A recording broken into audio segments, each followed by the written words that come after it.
lan moo tax ñu ne disposition yi nekk ci code électoral bi c'est inopérant mooy code électoral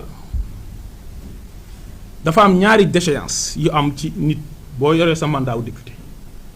dafa am déchéance boo xam ne c'est une déchéance pour cause d'inéligibilité mooy nekkatoo député parce que mënatoo nekk ku ñu war a mën a fal parce que dafa am condamnation par exemple bu la ci génnee inéligibilité loolu la code électoral de régir moo am déchéance boo xam ne nag c'est une déchéance pour cause de condamnation pénale maanaam yoon moo la daan mënatoo nekk député mbirum Barthélémy Diaz du mbirum inéligibilité donte il est inéligible loolu dinañ ci ñëw ci mbirum mairie de Dakar mais ci mbirum assemblée nationale dañu ko radier parce que président assemblée nationale ministre de la justice saisir na ko ne ko kii dañ ko condamné définitivement mu xool loi bi ne ko kii